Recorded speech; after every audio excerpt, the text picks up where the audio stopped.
Good evening, everybody. This is Nawaz Modi Singhania of the Body Art Fitness Centers going live with you again. I'm very excited to have a fabulous guest with us this evening.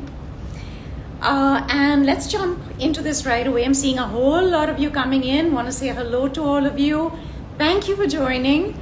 𝗟𝗶𝘃𝗁𝗲𝗄𝗏, Yogita, Anu, Pavan, hey to everybody. Sarfraz, hi everyone. Okay, so the excitement is that Dr. Durucha needs no introduction really, but let me get you all onto the same page nevertheless, is the scientific director of Gynaecworld and the Gynaecworld Assisted Fertility Center, Mumbai, India, and is a consultant to the Breach Candy Hospital and also to the Jaslok Hospital in Mumbai. Dr. Shah leads a highly qualified team of consultants at the Gynaecworld Assisted Fertility Center, which offers a wide range of specialized fertility options under the same roof, ranging from IUIs, IVFs, ICSIs, and many more, including freezing of embryos, eggs, sperm, semen analysis rather, egg donation, surrogacy, and embryo donation. Dr. Shah has served as the president of the Federation of Obstetric and Gynaecological Societies of India, which is a 27,000 strong professional body of gynecologists affiliated to the International Federation of Gynecology and Obstetrics, and also as chairman of the Indian College of Obstetrics and Gynecology. She is the recipient of many a national and international award in her field of work. She has also served as past president of the Indian Menopause Society and the Mumbai Obstetric and Gynaecological Society. She's been the vice president of the Indian Society of Assisted Reproduction and a member of the board of the International Menopause Society. Dr. Durucha additionally is a prolific writer, having authored more than 200 chapters and articles in both national and international textbooks and journals. She has also edited and co-edited more than 20 books in the field of obstetrics and gynecology. Over the years, Dr. Durucha has been engaged in several social awareness initiatives, such as Growing Up, the Urban Adolescent Empowerment Project, which educated approximately 5 million girls in India on adolescent reproductive and sexual health, called Kishori, the Urban Slum-Based Adolescent Empowerment Program in Dharavi, which, as we all know, is the largest slum in Asia, and a rural maternal health program called Save the Mothers. Dr. Durucha's passion has always been to focus on preventive health, particularly so in the young girls and women, as they really are the mothers of tomorrow. She works on combating sexual abuse, particularly in young, vulnerable girls.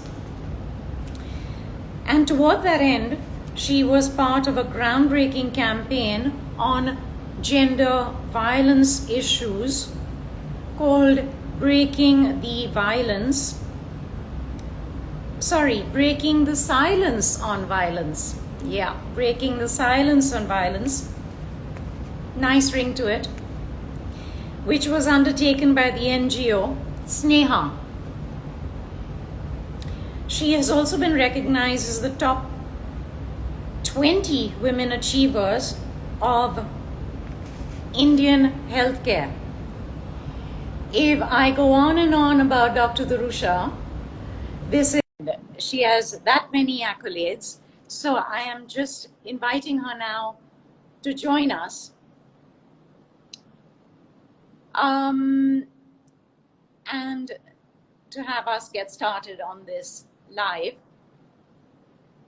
So as she comes in,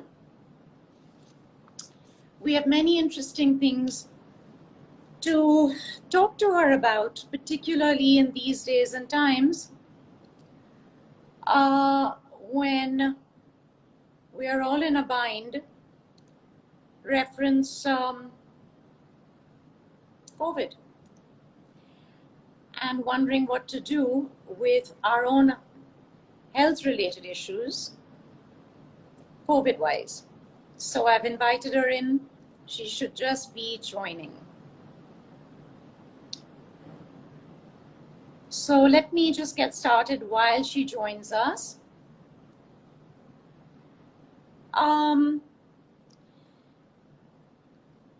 We women have been, all of us actually, not just we women, have been indoors, have been in lockdown, have failed to have many of our, hey Dr. Shah, how are you doing? How are you doing? Lovely to have you in with us. Yeah, thank you. Thank you so you much for joining. Yeah. Okay, so we're very eager to jump straight into it, Doc. I have just introduced you to everyone. And I think one of the main issues which a lot of us are facing today is reference our medical checks these days in these COVID-ridden lockdown days, times, pandemic, even if it's not lockdown. And as an obstetrician, I know that you very strongly recommend your clients have some, regular annual tests, such as mammograms and abdominal sonographies, other checks, of the reproductive system, and especially around the times of pregnancy and perimenopause, menopause, etc., with all the various, hormonal changes that we go through. I know that you recommend maintaining a close eye out to ensure optimal health and being disease-free. So that's been a bit of a pull and a push for many of us because during this pandemic time, ever since March 2020, many people have naturally felt extremely unsafe to venture out, to venture into medical clinics and hospitals for any such annual check, and have kind of put it off for later when things get better. We all thought it was 3 weeks, and 3 weeks never ended. And here we still are in that regular 3-week little wait, longer. So while this seemingly seems to be an, unending sort of a delay, unfortunately, many people that I know have come down with various forms of cancers of the reproductive, and other, systems. And that is directly as a result of not having had their regular early checks. Please, would you share your thoughts on this matter? Yeah, I think preventive healthcare, as you mentioned earlier, has been absolutely my topmost on the list, because I feel if one takes care of health in advance, one does not suffer so much of disability, so much of, unnecessary, health issues. So in short, we have been recommending annual checkups, both for the reproductive system, which includes the cancer of the cervix, the cancer of the ovary, the uterus, the breast, etc. And at the same time, also treating a woman as a woman and not only a reproductive part. So we also look at her health issues, such as looking for diabetes, high cholesterol, kidney function, liver function, making sure that everything is working well. So it's like a one-stop solution for taking care of her overall health. And that is something which did suffer during the COVID times. Women were sort of isolated within their homes. They could not go to the hospitals. And, you know, in the first few months, telehealth was not yet established well, which is now very well established, because the way it has established, we have found that, you know, women are wanting to only do telehealth. They don't even want to come for a checkup just now. So a pap smear, unfortunately, cannot be done online, and therefore breast examination cannot be done online. And it's not only doing reports, but it's also a physical and a clinical evaluation, wherein there are many other factors which play in, the risk factors, the clinical examination, all that matters. So COVID took away all that from us, and we found that women were, you know, sort of reluctant to come to places, especially where they had to stand in for mammographies. They had to go to clinics which were not very hygienic, and they were concerned about picking up infections from hospitals and then taking it back home. So, you know, there were all kinds of apprehensions, and therefore, yes, we have seen women coming to us now a little more advanced than what they would have come to if they had come in time. So this is something we have been noting, but more than cancer, I think we're seeing a lot of issues related to sexual and reproductive health. Say, for example, you know, a lot of abortions, because women are at home, husbands are at home. Everyone's got time, and things are easier. They have their privacy. And of course, you know, there have been women who have been wanting to get pregnant, haven't been able to come to the clinics, nor have we been doing the fertility care, because we are concerned about COVID. If they get COVID, it will get transmitted to the fetus, to the baby. And there have been very many guidelines developed as to when we should start fertility treatment. So there's so much to speak on what has happened to women's health during this COVID time, that if you tell me what exactly you would like to focus on, then we can take it from there.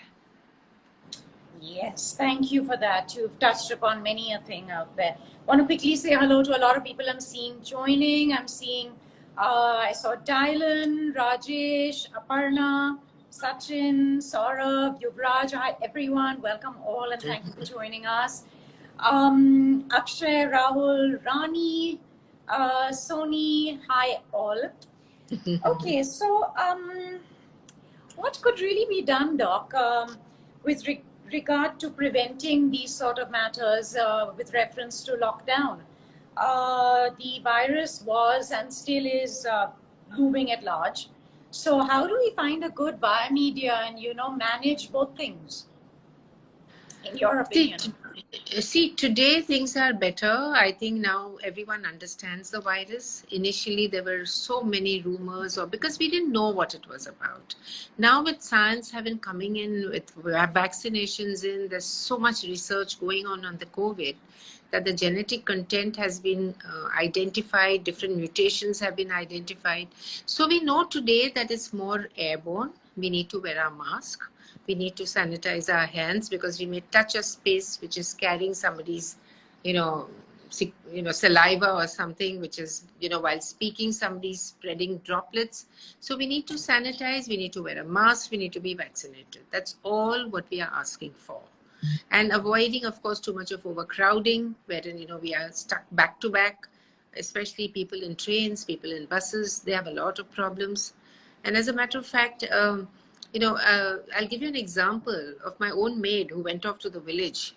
Though she was vaccinated, she went to see her family, somebody unwell. And on the way back, we told her, take a private taxi and come, don't sit on the bus.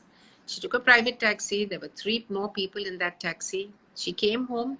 I said, no, you're not coming home. I'm going to quarantine you first. Quarantined her. We did the test before quarantine, negative. We quarantined her for 4 days, did the test, positive.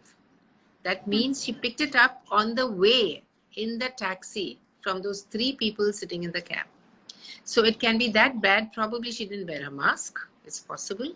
And this is where I'm coming from. I think we need to be very, very particular about our mask, about sanitizing our hands, and of course being vaccinated.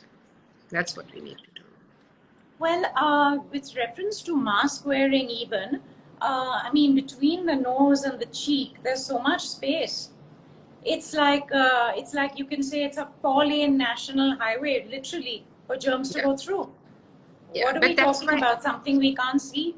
That's why you have the clip on your nose in the mask. So you wear a mask which has got a clip on it, and that clip sits on your nose, and when you sit on your nose, then the mask comes like this. And then there is hardly any space for anything to, of course, a virus is so small, it can come from anywhere. But it just reduces the amount of, virus which can get into your system. So I think it's always preferable to wear a mask with a clip on the nose, and that helps a lot. Right, yeah, that's very useful. Thank you. Are there ways by which one can check on oneself at home? A few basic home checks to just ensure some parameters are in order. Could you expand? So I think the things what a woman can do is basically for herself, because see, other organs are within the body, you can't check yourself, right? But the breast is outside. So when the breast is external, a woman can definitely check if there's any issue in the breast. So what she needs to do is, once a month, we normally recommend self-breast examination, where you, preferably post-period, on your third, fourth day, because your breasts are not so congested or heavy at that time, it's easy to examine the breast. Stand in front of the mirror, check whether there's any sort of external lump you see, whether you see the nipple getting distorted, is it getting inverted. Then you palpate the breast clockwise. There is a whole protocol in place wherein how you examine the breast yourself with the palm of the hand. And you start at, say, taking the breast as a clock, face of a clock. You go from 12 o'clock, 1 o'clock. So 12 o'clock to the nipple, from the periphery to the center. 12 o'clock, 1 o'clock. So similarly, you go all round one breast, press the nipple, see if there's any secretion. Then you go to the other breast. It takes just about 2 or 3 minutes to do this. And if one does that regularly, once a month, and feels something's gone wrong, then yes, see the doctor right away. I think that's one thing what we could all do, and that's very, very useful. When it comes to the other cancers like the cervix and the ovary and the uterus, there's no way you can check yourself, but there are some alarming signals which can tell you something's wrong. Say, for example, if you're looking at uterine cancer, a woman who's menopausal and starts bleeding, that's the first sign that she could have cancer of the uterus. If she's having very heavy bleeding for no reason, she needs to be evaluated, of course, for her health reasons. One of the reasons could be a polyp or something growing inside the uterus. If you're looking at the cervix, it's a lot of white discharge coming out, which could be foul odor. And more important than that, if she's sexually active, then she can start spotting or bleeding after an act of intercourse. So that's a common factor or a risk factor where she needs to see the doctor. And the last is about the ovaries, which very difficult to say, ovarian cancer is the worst to diagnose, because sometimes out of the blue, it just takes off. And therefore, it's important to identify what is the risk history of the history of your family. How many people have had cancer? If there's a strong positive history of a family where the mother or the father or the parent, relatives, have got cancer within the family, into 2 or 3 different people within the same family having it, it's again a high risk for cancer. So in those cases, we say at least do 1 ultrasound every year, just to see if everything's going well with your ovaries. So once a year, do a PAPS, as you grow older, 40, 45, once a year pap smear, once a year ultrasound, which helps to see the cervix, the uterus, the ovaries. The pap smear talks about the cervix, and the breast mammography talks about the breast. A mammography is not really indicated every year for every patient, but yes, a lot depends on what's the risk factor in that woman, what were the findings at the first mammogram, and then the doctor decides how often you need to do it. So these are very simple things which are brought up. That's really useful, and particularly because a lot of the signs and symptoms you mentioned seem to be quite normal. For instance, if a woman is going through, let's say, menopause, and at a point she has a lot of bleeding, whether it's less spotting or whether it's more bleeding, she may think she's just got a period. Again, she's not clear that, oh, this is a sign. So it's really useful to have this information. And even the other pointers that you mentioned could easily be taken as, oh, I thought it was quite normal and nothing to be worried about, but hey, now we know better. Yeah. So thank you. You also spoke about a protocol in breast examination. You said this particular protocol. So where does one get that? It's available online. If you go into YouTube and say breast examination, it's very well demonstrated. There's a video as to how to examine your breast. It's very easy. Okay. Okay, thank you. Yeah, thank you for that. So what are the ways, aside from what you said, that one can ensure, to the best of one's own ability, reproductive health and prevention of disease? So you're talking in times of normal situations, or you're talking about COVID? I guess a little bit of both, because yes, it just is. Yeah. Okay. So in talking about sexual and reproductive health, I think today we find many young people having many partners. And unfortunately, many of them are not using any protection to prevent sexually transmitted infections. And the commonest one uses is a condom. Now, in short, there are many women who don't like the partner to use it, neither does a partner want to use it. So in short, and what happens is if one of the partners is infected, they can infect the other partner. And it doesn't stop there. If that partner has got other 5 partners, he infects all those 5 partners. And the girl infects the other 5. I mean, it's like your contact tracing has to be done to determine who's picked up the infection. It's like COVID. Right. So, it's today's society, unfortunately, this is what I'm finding, that there is, it's like not taking care of themselves. They do not realize that if they do pick up these sexually transmitted infections, they can play havoc in their lives later. In terms of, it can cause infection which can go upwards into the uterus from the vagina, get into the fallopian tubes, block the fallopian tubes, have difficulty in getting pregnant later when they want to get pregnant. The infection can go even further beyond and infect the ovaries. The ovaries get abscesses in them, and in the past we have seen tremendous amount of infections when women didn't know. And usually from the underprivileged class of society, where they didn't know that all this needs to be attended to. They just suffered in silence, and they came with huge abscesses, draining from the vagina, pus, etc. So in today's times, women do go to the doctor, but sometimes I find that the treatment given to them is not adequate. We must remember that these reproductive tract infections are, varied. I mean, it's not one bug which catches you. There are multitude of them, and they all respond to different drugs. So you need to treat all of them, which includes the fungus, the bacteria, the chlamydia, the mycoplasma, etc. So there is about 3 different types of drugs you can give to the patient, and you must give actually. Then only you can get rid of that infection for a longer period of time. Must treat the partner at the same time. These are the guidelines put up by the Center of Disease Control. Must treat the partner. Now the woman says, oh, how do I tell my partner to take the medication? Unfortunately, and then I say, okay, he needs to take it, and all his other 5 partners need to take it. Oops. So in short, it's something which we need to therefore prevent. And therefore, I've made some nice little videos of just 2 minutes, 3 minutes each, which are available on YouTube. They're called Preventing Infertility. So one is Preventing Infertility, where we are preventing reproductive tract infections. It's like a little story of a girl. And then we talk about the other preventive factors is Prevent Infertility, Freeze Your Eggs, where today women are getting married at an older age, or they're having babies at an older age. They're smoking away at work because it's stressful work, so you have to smoke. So that tobacco or that smoke is very bad for the eggs in the ovaries. They die very fast. and therefore it tends to happen that they have problems getting pregnant. So these videos is a good thing if you can look at on YouTube, where we are talking about preventing infertility. They're animated videos. Nobody's talking, they're just animation and music and words. So just Making look it them lighter. up. They're useful, yes. Yeah. Yeah. Okay. Thank you.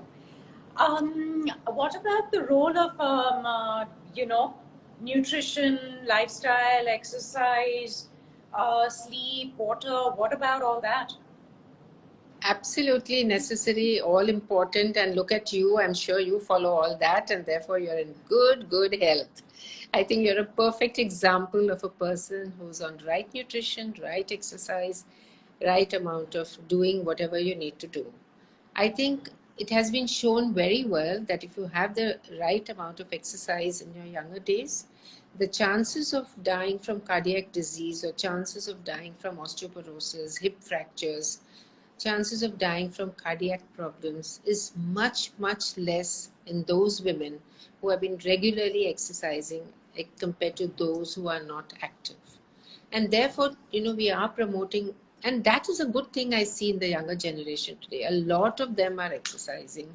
A lot of women more than men are exercising, which is a nice, of course, I tend to see it more in the unmarried women. Okay. The married women, once they get married, I don't know what happens to them. Most of them, they just give up exercising. I'm saying most of them. Okay. That's showing a bad attitude. That's showing you're exercising for a reason. And once you get what you want, then you drop it all. And then you wonder why the marriage went south. There's a good reason. Same reason it went north, it's now going to go south without. Yeah. So I think on health grounds, it's important to exercise because it keeps your heart active, your bones active. It keeps the cholesterol off from your heart and from your liver, and you maintain mentally also. There's a lot of good hormone which is released in the brain, the serotonin, which is a happy hormone, and that keeps you really happy, active, positive in your attitude. So exercise for that 1 hour, we have to realize that, you see, we think, okay, women in the villages, women on the road are not exercising. No, but they're exercising in their day-to-day work. They are walking for miles together to reach the well, pick the vessel of water on their heads, balance about 10 pots on their heads and walk. I mean, they are so active. Whilst we are so used to having everything electronic, remotes, so we are not exercising, and that's the reason why. I mean, we are not active in our daily routines, and therefore we need to exercise. That 1 hour of exercise is extremely important, for sure. Okay. Nutrition is all great. You guys are listening to Doc Got It Proper. Yeah. Hello to many others coming in. Rohini, Rohit, Samir, hi. Nikhil, Kunal, I saw Kalpesh earlier, and Snigdha and Mickey and Sandhya, and hi all else. Welcome in, and thank you for joining us. Okay, so thank you on that, Doc. I saw something interesting, and maybe this is too much of a loaded question, but I saw something interesting reference you on polycystic ovaries, the metabolic syndrome, and obesity reference women's health. I know that's loaded. That's a lot to comment on. But still, would you briefly have something to say to us on the same? Yeah. That PCOS has become the fashionable problem today. And it's something which is happening more in our country, I think, more in Indian women as compared to the Western population. It has a lot to do with, sometimes ethnicity, and it presents its way in different forms, like say irregular periods, cosmetic issues like acne, hair growth on the face, obesity, etc. Those are things which women experience, but they don't realize that whilst this is happening to them, and whilst they are going on putting on weight, they basically have a problem of insulin resistance, where their body is their insulin in their body is not acting the way it should, of reducing the sugars, and therefore diabetes sets in early. Diabetes you can get even in the early stages of life. You can get it during pregnancy. You also have a lot of cholesterol floating around in your body. The fat which is extra in the body goes and deposits itself in the liver, deposits itself in the blood vessels of the heart. So in short, the metabolic syndrome, as we call it, consists of 3 or 4 different things. One is hypertension, that's high blood pressure, diabetes, increased waistline. So you see women who are, very heavy on the waist. Those women are the ones who have got major problems coming up. So the waist circumference has become a very important part of measurement to understand which women are at a higher risk. So if I had to choose between selecting the BMI, which we have on our machines when we are checking our weight, we also have the body mass index, as we call it, which is a ratio of the height to the weight of the patient. But today, a waist circumference has become more important. So waist circumference more than 80 centimeters is considered as a high waist circumference, and it's representative of extra fat in the abdomen, in the upper abdomen, which is around the liver, etc., which is the one which is bad for you and it's bad for long term. So that is the fat which we all need to get rid of, and that can happen only with cardio. You can't do it with yoga. Yoga is great for your joints, but cardio is needed to burn out all those extra fat in the body. And diabetes is an aftermath of this. So in short, as you get older with PCOS, the periods of course go away, but the other things come in, like you go on putting on weight, a lot of weight, because you've got high amounts of insulin in your body, which is like a growth factor. So you go on putting on weight. Second thing is you develop diabetes. You could develop, I'm not saying everyone gets it, you could develop diabetes. You could develop high cholesterol and issues related to that. And you could also develop high blood pressure. So if all these happen to you, then finally it's the heart which will suffer. So, and then of course they are the ones at risk for uterine cancer. So what we say is that, it's a lifestyle change we have to make with PCO patients. Or even for us, those who are not PCOS also need to make the lifestyle change. Eat healthy and exercise, have the right nutrition, eat a lot of protein, avoid the sugars, avoid the carbs, and focus on a lot of natural foods like fruits and salads and stuff like that. Avoid deep fried food, avoid the sweets, all the mithais and the chocolates and everything. Now the Christmas is coming up. Avoid the chocolates, avoid the cakes. So in short, avoid the good things in life. You may have it once in a way. You have it once in a way, once a week or something. Yes, you eat something. Don't deprive yourself of everything. But yes, there has to be a limit to what you do, and focus on the high protein stuff. That's what I would say. So what I love about what you have to say, and that's the important takeaway amongst many other things, is that when you maintain yourself in every possible way, whether it's nutrition, exercise, cardio, food, water, sleep, lifestyle, don't smoke, etc., it's not just good for 1, 2, 3, 4 things. It's good for everything in your life. Everything. Yeah. So we've spoken to many fabulous guests like you, and that's the one thing they go on emphasizing. So I hope everyone's listening, that there's many, many, many reasons to do the same thing. And hey, I don't agree with you, Doc, that you have to give up on the good things in life. You actually don't. The way I do it is I have all the good things in life. I only switch up the objectionable ingredients. So the unhealthy ingredients, I switch them up for healthier ones in the cooking or baking or whatever process. Right. And it's fabulous. You don't throw the baby away with the bath water, that we still enjoy. And so that's another thing. So Doc, you touched upon this earlier, that many mental problems, mental health problems have been, been uncovered these days more than otherwise. People have been trapped indoors with their previous abusers, but it's become so much more evident and obvious now. I love what your initiative was called. What was it?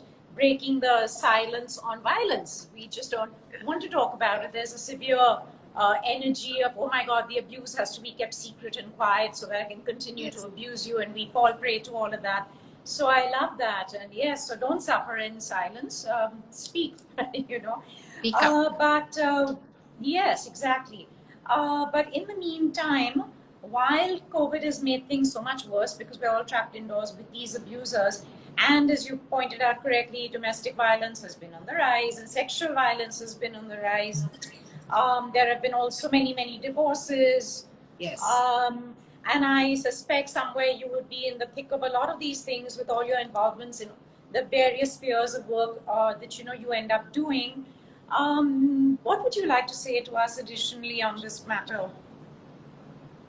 On violence? Well, I guess just how can this be better prevented? Just anything that can make anything better. Anything that you'd have to say? Yeah. So I think the good education, good information is extremely important, and it has to start at a young age. And Yes. that is something which I've been doing for a long time, for the last 20 years, educating young girls on their reproductive and sexual health. Because let's face it, in India, maybe I'm talking about 20 years ago, the girls didn't know much about their periods. They had no idea. And they were, sort of not well informed. Even girls who went to South Bombay schools, I found, did not know much about periods. So small things like this, they were not talking. And when it comes to, sexuality or sex, etc., parents are a little too shy to talk to their children. Children are too shy to ask. And therefore, they tend to resort to other means. Now, this is all research which has been done all over the world, and including myself, that they are not, they are going to stuff like, what they find in books and what they find from their friends, or what they find now with porn easily available online. The expectations of couples have changed. I mean, it's been so different. So in short, if we teach them, the boys and the girls, talk to them about their health, talk to them about their reproduction, teach them correctly what is right and what is wrong, teach them what to, how to behave with each other, teach them about their anatomy, about their physiology, and teach them how to respect each other and not to degrade the other gender.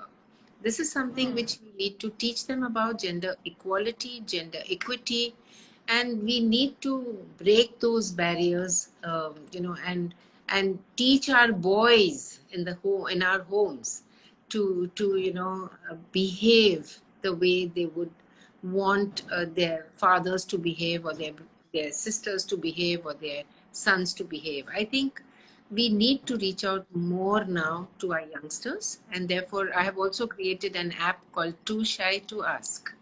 Now that is an app which is reaching out to young people free of cost on the App Store and the Android Play Store, talking to them about all these things like puberty and everything. So there's a parents' corner too, to teach the parents how to talk to their kids and how to explain stuff to them. It's very useful, very informative.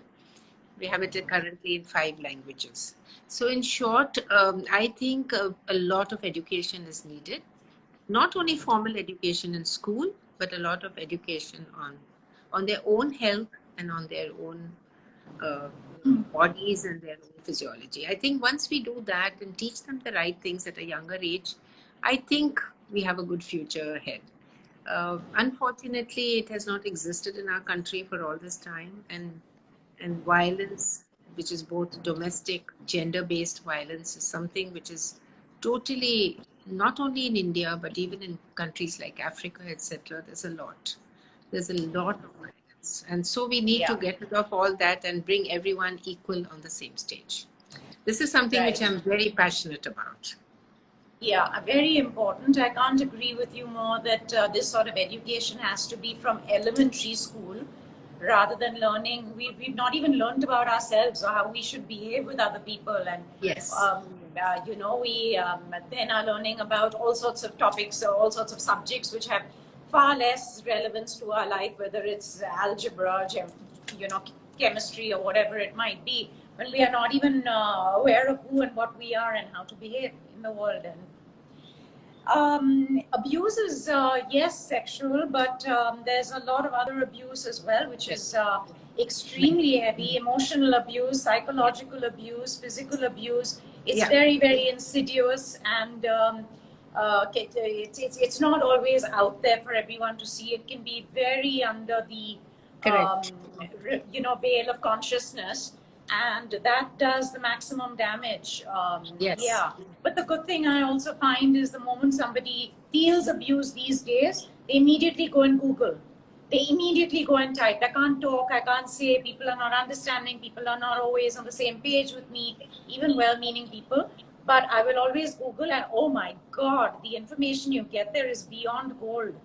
It is soul saving on so many levels that, yes. And actually, COVID has also brought a lot of that out. A lot of these people out to be out there, to speak their truth, to get these communities together, and to really create this awareness and have a lot of people break free from the abuse that they sometimes have been in, even generationally, these things, kind of seeds in for the longest of times. And abuse is not only gender-based in terms of male towards female, but it can be the other way around, and very often is the other way around too. Absolutely. And by the way, the latest research has shown that no more is it more male towards female. It's actually quite equal. Correct.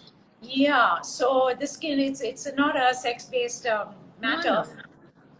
But more, I mean, it's definitely much more. I mean, there's been studies and surveys done where they have asked women, about abuse at home.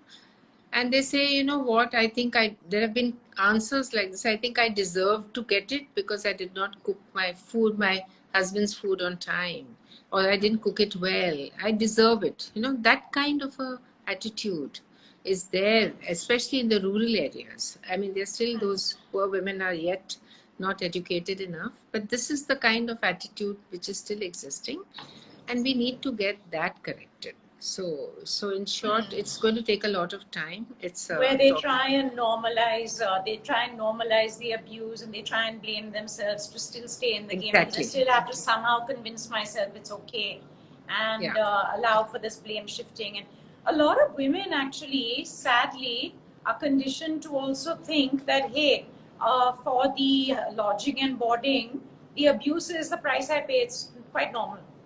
Right. Which is horrifying. There's so much work for people like us to do out there to make that difference. Absolutely. And I think it all comes largely from education to begin with, and all also about leading, and also leading by example. Because if you're teaching one thing but doing another in your own home, your kids are watching that. They are going to follow what you're doing, not what you're saying. Absolutely, you're absolutely right. Yeah. So everything starts. Thank you. Yeah, thank you on that, Doc. So we've touched upon many things, and you've left us with many valuable thoughts and a lot of information. Thank you for taking the time out. Any final thoughts or words of advice really that you'd like to leave us with?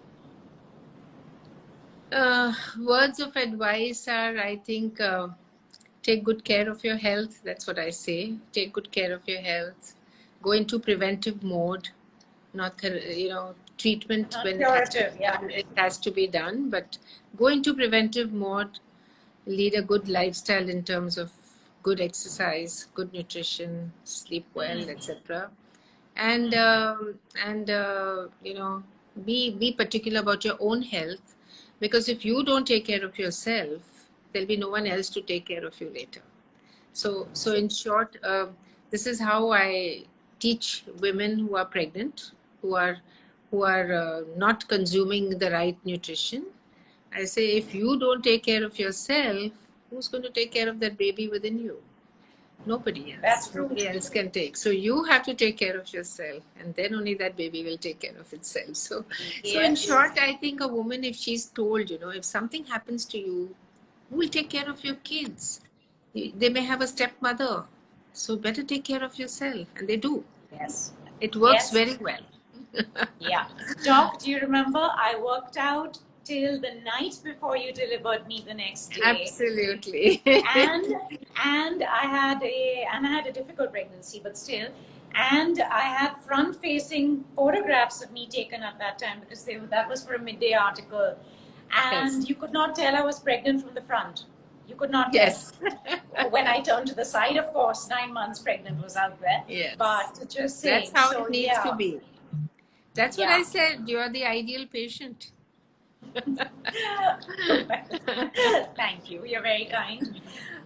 Yeah, that's, and I guess a lot of what is up there makes a huge difference also. I mean, we, as they say, shit happens, that's life. But what we do with it and how we roll it over and what we make of it and kind of get over it, move on, make the best of it and keep the environment up there positive and clean really is super important, because that's the motherboard. That's your, yeah, motherboard of your health, your computer. So you got to make sure that that's clear. Everything from there descends downward. I strongly believe, yeah. Yeah. So thank you so much, Doc, for all your for all this time. And I know we had a little bit of a struggle getting on to begin with, but hey, we got it done. Thank you. And you guys, thank you all. I saw Kunal coming in as well, and I'm really happy for that. Hey, Kunal, and thanks for joining us. And all of Doc's social media handles are going to be attached to this live, which will be posted on our social media handles. So you can always reach out to her. Thank you once again. Stay well, safe, happy holidays. Thank you. Dr. Wish you Shah too. Yeah. Thank you. Till Wish then. you too. And thank you all the people who are online and who are watching. I hope the messages have gone across well. Thank you so much, Nawaz, for having me. Thank you, Doc. Till then. Bye all. Bye. Good night. Bye.